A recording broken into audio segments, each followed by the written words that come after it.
Hello and welcome to Cult Storytime. I'm Angel. Today I wanted to answer the question that I'm asked the most, which is how did I manage to leave? Because I think people get really excited and they think that there's some sort of escape involved and there's something where people chase you and it's very exciting. But really, all it is, at least with this cult, where they were like, if you want to leave, go. That's it. Like they didn't want you because you didn't matter at all as a human being in this cult.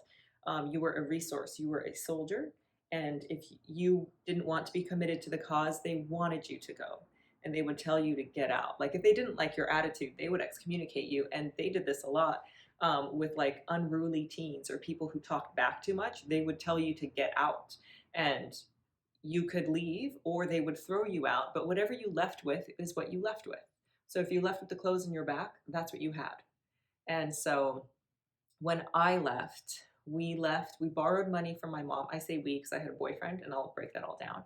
But we left with nothing. And also, I think it's important to remember that you don't know anybody in the real world. So it's doubly scary. And I also want to read you a little something from from one of their books. And if you haven't watched the intro series, go watch it because it'll explain how they made this stuff. But I just want to describe some of the conditioning that they did in order to make you want to stay so that you wouldn't leave. So this is written by Grandpa, or David Berg, the leader of the cult. And in here, he's talking about people who leave.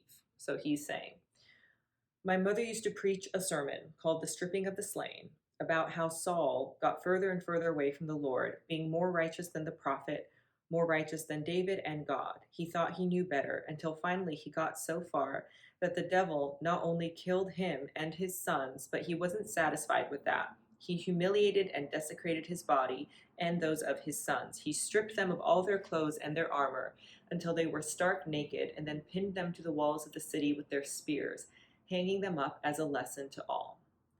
The stripping of the slain. The devil will strip you of all, in the way of everything, every blessing, your family, your children, and your job, the will of God, everything. And if you keep on going back to the system, finally he will kill you and pin you to the wall. Let that be a lesson to backsliders. So, growing up with that conditioning ever since you were born, and just always knowing that, like, yes, you could leave, but literally, the devil will find you, he will chase you down, he will kill you, and take everything that you love as a lesson.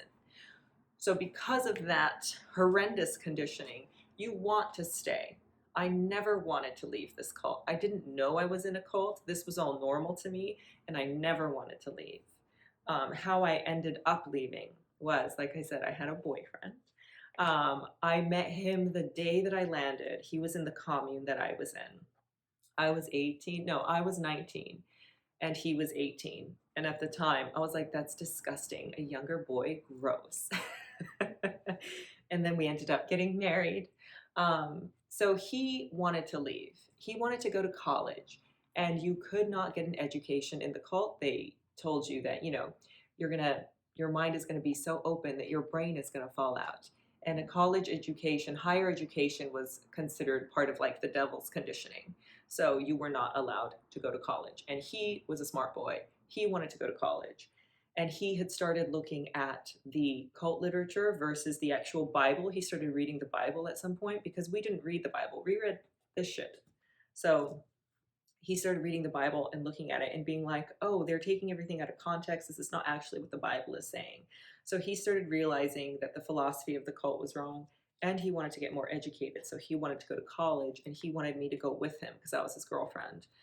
And it was the first time that I had to sit and listen to my gut, because I had been taught that if I left, obviously, I would die. Everyone I loved would be hurt, and I would also deserve any sort of harm that came my way. And obviously, growing up the way that I did, I was incredibly fearful. I was in fear for my life. But I listened to my gut, and I just knew it wouldn't be wrong to go with him. And I really wanted to, and I knew that I would be safe with him.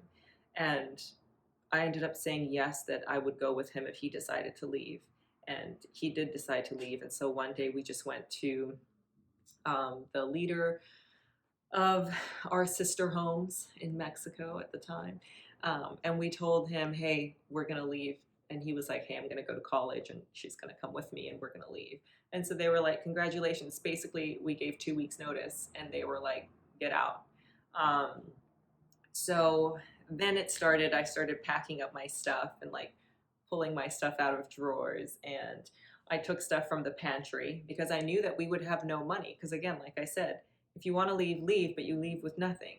So I remember taking like pickles and mustard and stuff from the commune pantry because I knew that we wouldn't have any money once we left. And sure enough, we did not. And we got a little apartment. We had to put down a bigger deposit because we couldn't show income because, like I said, we don't exist. So we borrowed money from my mom and we put down first month's rent and a big deposit that which was all of our money. It was 100% of our money. So once we moved out, then it was just like, all right, how are we going to make next month's rent? But that first night with him in a space that was our own, and I knew that no one else was coming, it was just him and we had like 600 square feet, and that was it. And this is me coming from communes, coming from like big buildings that would house like 30 people, 30 to 100 people, and always having that company, and then going to one person in 600 square feet. And it was the most alone that I've ever felt. And I just remember spending that first night just crying, not just because I felt alone, but also because I was terrified. Because I was like, you know what? I did it. I pulled the trigger. I have now stepped out of the Lord's will, and now He's going to have to come get me. He's going to have to come teach me a lesson. So that first night, and really more so than that first night, but that first night was incredibly scary. And for the next almost 2 years, I was just in constant fear for my life. And that's how they keep you, and that is how it is difficult to leave. It's because of fear. But I'm very lucky that I had someone to do it with, and he made me brave enough to do it. I don't think I would have done it myself, which was something that later I had to sit with. Later, I had to sit with the guilt. Once I figured out that, you know, it was a cult and I shouldn't have been in it and I was raised wrong and all of that, later on I had to sit with the guilt of not knowing better, which is something that I shouldn't feel guilty for, and I know that now, but I definitely had to go through a period of forgiving myself for not knowing better. But we left in November 2008, and we were together for a while. We ended up getting married and then later getting divorced. But that is how I left. It was just one day they let you go, and whatever you were willing to walk out with, that is what you're taking with you. You know no one, and you start at zero, you start from scratch.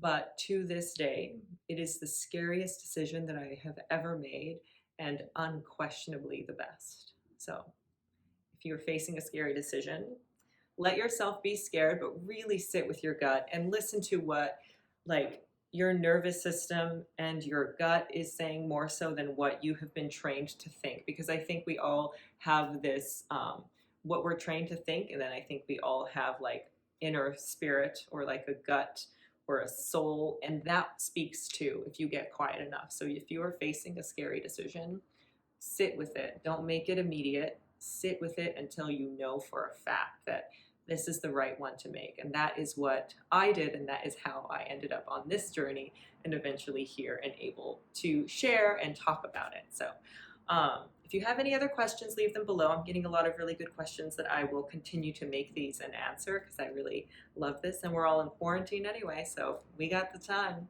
But I hope that wherever you are, you're able to kind of sit with yourself today, give yourself permission to be scared, and give yourself permission to make a really good decision. And as always, thank you for being here, and I'll see you next time.